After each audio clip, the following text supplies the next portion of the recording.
Happy Tuesday morning. Today, I want to talk to you about relationship realities. And hey, I just want to thank those of you that are joining me here live today. I feel like this is a really important topic, and it's something that we don't really talk about. I don't hear a lot of people talking about this, and that's why I felt it was so important to really kind of put this out there, get all of the cards on the table and have you guys thinking about the realities of your relationships. And are they aligned with your core values? So, there are a lot of you that are not married yet. And it's really important to be able to take a look at what your core values are when it comes to relationships, and then ask yourself the questions about whether or not the relationship that you're in actually is aligned with the things that are most important to you in your life. So, for example, if being physically fit and loving the great outdoors and being very active is important to you, and you're with someone who really doesn't like being outdoors, doesn't like physical activity, and just prefers to sit on the couch and watch TV or read a good book, how much relationship satisfaction do you think you're going to get? Because that relationship is not aligned with the things that are most valuable to you. And the thing is that during the course of our relationships, our values change. So once we get married, oftentimes one parent will focus more on their career, the other parent might focus more on the kids, and we don't even realize it, but we start to drift apart. We stop spending as much time doing things together in our with our significant others that really nourish our relationship, that really make us feel great about our relationship. And, it's not too late if that's your situation to do a value assessment, have your significant other do the value assessment, and then talk about it. Find ways that you can spend time together doing things that you both really love that are aligned with your values.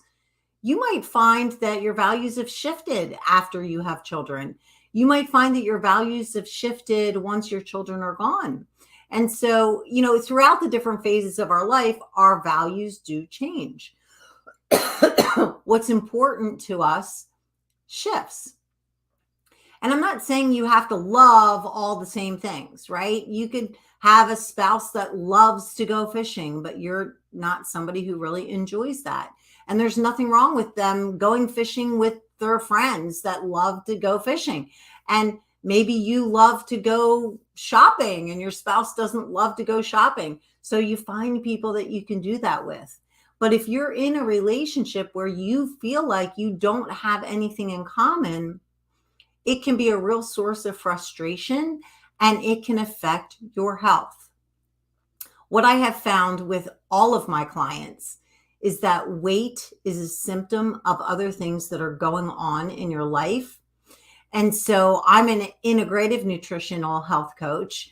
I look at not only the food on your plate, but the food off of your plate. So the food off of your plate is all the things that nurture your life outside of food. So that's relationships and finances, your career, it's your health, it's your physical activities, it's your spiritual walk. All those things are things that nurture us. And, we were made for connection. We were made to be in relationship. So that's why I wanted to talk about this today, because the most important thing that really nourishes us, aside from our food, is our relationships. And it's so important to have the hard conversations in our relationships, especially if we're not feeling content, we're not feeling happy. If you're in a relationship that doesn't fulfill you, it will affect your health. It will affect you mentally, physically, and emotionally in a negative way. And you won't be living a life where you have vitality and energy and you're thriving. And I see this over and over again. So, taking the values assessment at any point in life is really valuable because it helps you to really refocus. Once we write things down, it's amazing the difference it can make in our life, because there's a connection between writing things down and then seeing them visually that is creates a much stronger connection to what is true to you. And then in my values assessment that I'm going to share with all of you today for free, it is important to know what questions to ask so that you can make decisions that are aligned with your core values. And you can figure out how to do that without feeling guilty, without feeling bad. Here's the thing. If you're in a relationship where you're thinking to yourself, oh, I can change him, she'll change once she's living with me. Once we're married, everything is going to be different. I promise you it won't be different. You cannot change other people. The only person who can change someone is that person.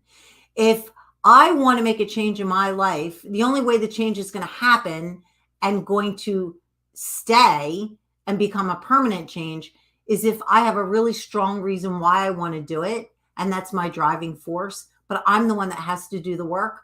I'm the one that has to make the changes. And that's the only way it's going to happen. You can't make changes in your life to please other people.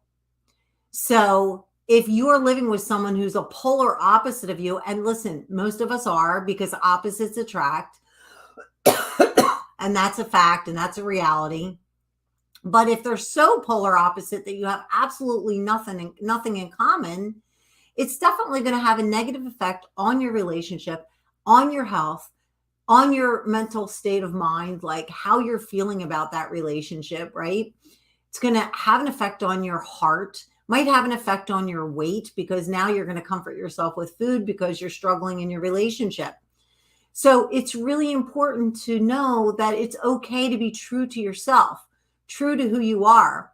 And if you are in a relationship where you're struggling, definitely have your significant other do the values assessment with you. And then it opens up the conversation for you guys to have to figure out how you can find a common ground, what things you can create together that you love to do together. You can still have your outside interests and go do that with other people. And that's actually a very healthy way of being in a relationship. But you can also focus on having some things together that are going to really create a strong bond, that are going to bring you guys joy and happiness and strengthen that relationship. And, the thing that's tough about values assessments is that people don't really take a look at their values very often. We kind of just float through life. We think we know what our values are. We think we're on solid ground with it, but most people are not on solid ground with it.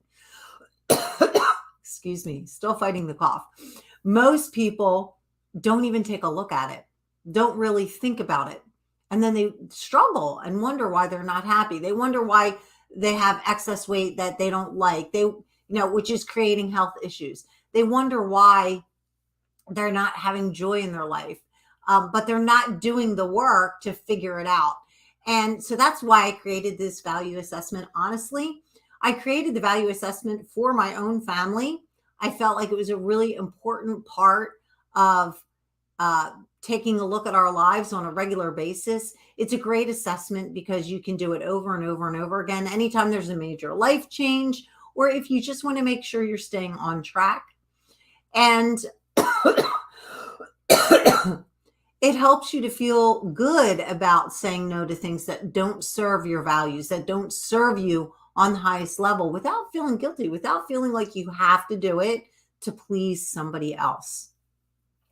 So I don't normally do this, but I'm offering it to you today for free. I will drop the link down in the comment section so you can grab that. And as soon as you fill out the form, you'll get an email where you can just hit the button. It'll automatically download to your computer in a PDF. It is my chapter from this book. So it's more than just the values assessment. It's some additional information as well. But it's my chapter in this book, Life Boosts. And so I want to share that with you today because I really feel this is such an important thing. I love for all of my clients to do this value assessment. It's a really great foundational way of creating the life that you want for yourself. and share it with the people that you love so that they can get value from it, so that they can utilize this tool to make sure that they're creating a life that's aligned with their values as well. And it's a great tool to do with your kids too. If you still have kids at home, do it as a family. It's really a wonderful way of opening up a dialogue and a conversation and really deepening your understanding of one another and your relationships. So, I will go ahead and drop the link in the comment section. Make sure you grab it. It's going to be free to you today. I really hope that it helps you. If you have any questions, you can email me. My information will be in the email that comes to you. So thank you so much for joining me today. I really love being here with you. And until next time, go out and make it a great day. Bye.